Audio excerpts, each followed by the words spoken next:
घर घर का श्रृंगार सनातन।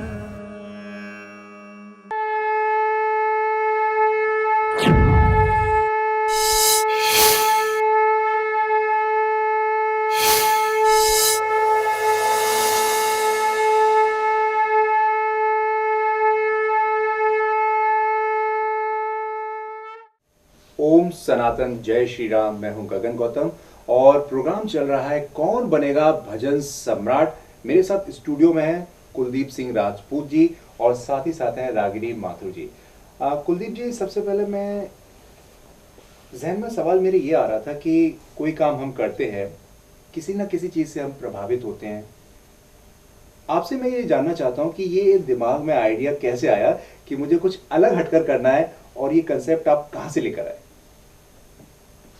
धन्यवाद गगन जी, आपने मेरे मन को छूने वाला प्रश्न कर दिया है जी।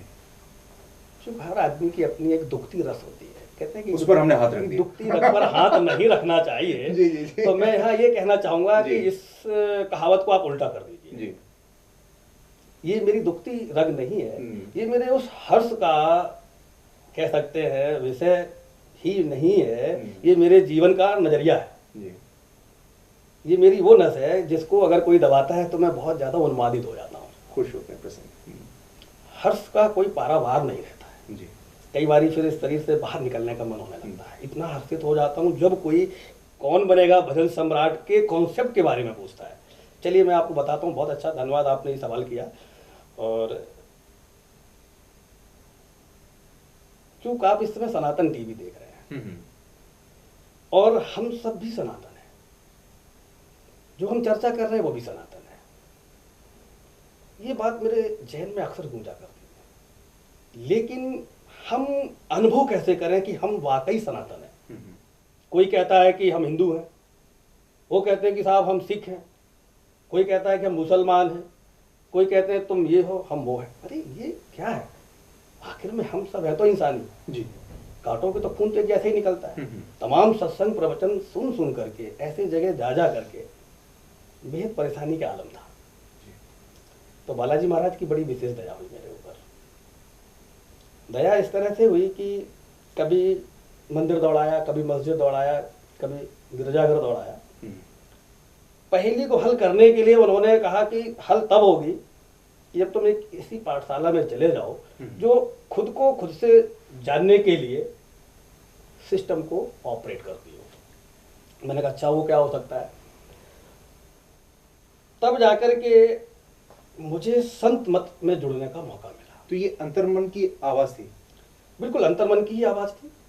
जब संत मत से जुड़ने का मौका मिला तो मैं बेसिकली, जब मैं, चलो बता देता हूँ, ये विषय अति जी जी, हमारे दर्शक भी सुनना व्यक्तिगत है, लेकिन चलिए आप पूछ रहे हैं, बताने की नहीं होती है बातें, चलिए मैं बता देता हूँ।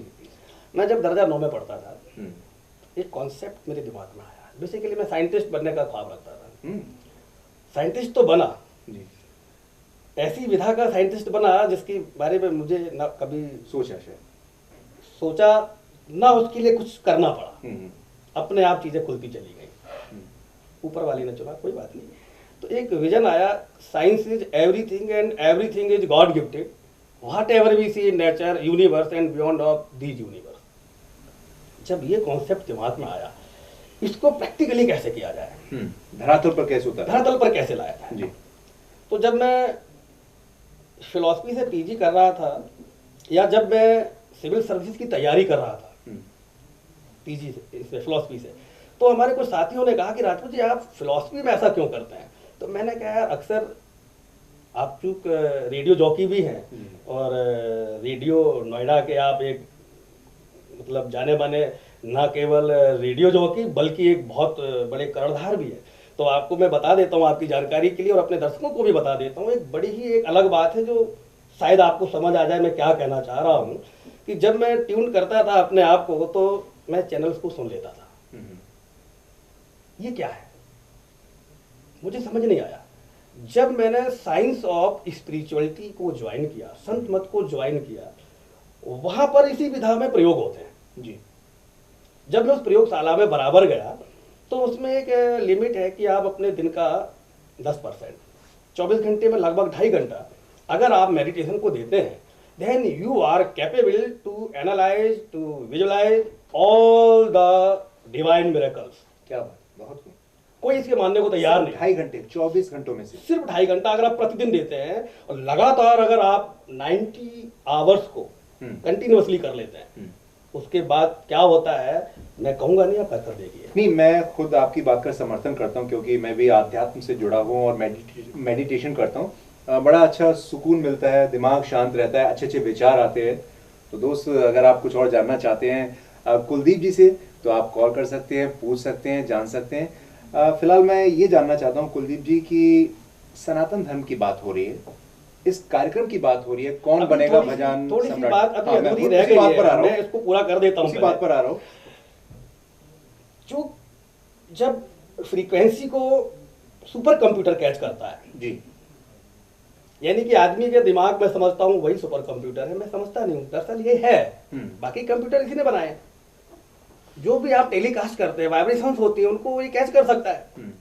और यही तो मेडिटेशन में होता है, जो सुपर नेचुरल सोल है, जो परमात्मा है, वहां से जो चीजें आ रही हैं नीचे उतर के, शब्द ब्रह्म की अवधारणा को लेकर के, वही तो हम लोग मेडिटेशन में कैच करते हैं। इस बात को लेकर तमाम तरह से लोग अपने अपने तरीके से कार्यक्रमों को बना करके चला रहे हैं, दिखा रहे हैं, समाज सेवा कर रहे हैं। दरअसल ये सारी चीजें सनातन है।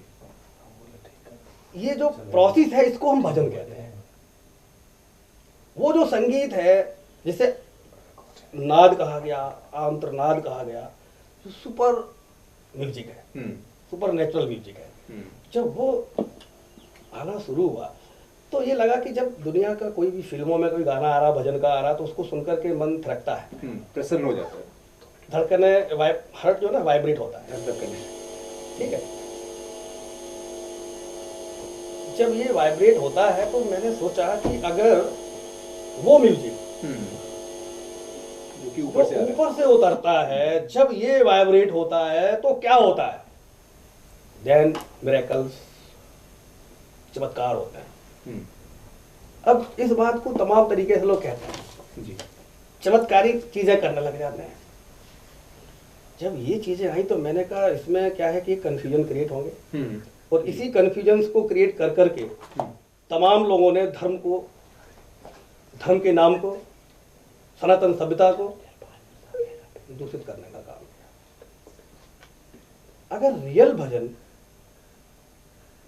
रियल जो उसका पात्र, सही पात्र उसको अगर दे दिया जाए जी, तो क्या होगा?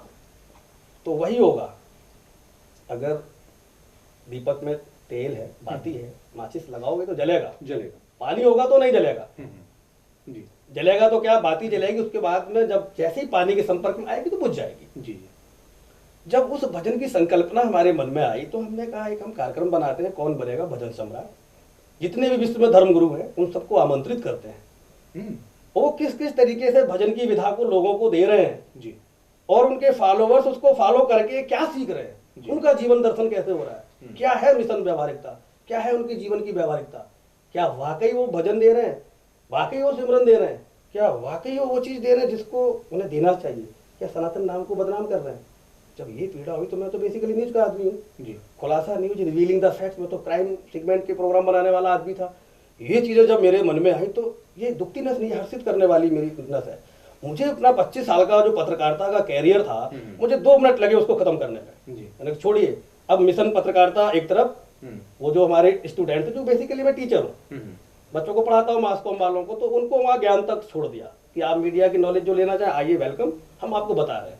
अब मिशन आध्यात्मिकता में जाकर कुछ करते हैं जहां पर बहुत ज्यादा जरूरत है काम करने की, क्योंकि आप टीवी के माध्यम से ही तो प्रोग्राम दे रहे हैं ना, जन जन तक अपनी बातें, जैसे हम न्यूज का सेगमेंट न्यूज दिखाते हैं लोगों को टीवी के माध्यम से, लोगों के दिलों तक, उनके दिमाग तक, वैसे ही तो आध्यात्मिक कार्यक्रम। लेकिन इनको जो लोग कर रहे हैं या तो अनप्रोफेशनल है या जरूरत से ज्यादा प्रोफेशनल है।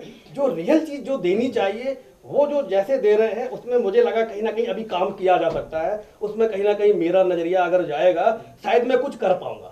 ऐसा मैं जब महसूस करने लगा तो मैंने कहा सबसे पहले अब मिशन आध्यात्मिकता शुरू करते हैं, और इसको शुरू करने के लिए कौन बनेगा भजन सम्राट चलाते हैं। एंटरटेनमेंट की इंडस्ट्री के लोग आएंगे, इसको भजन को गाएंगे, फिल्मों में गाने होते हैं भजन के।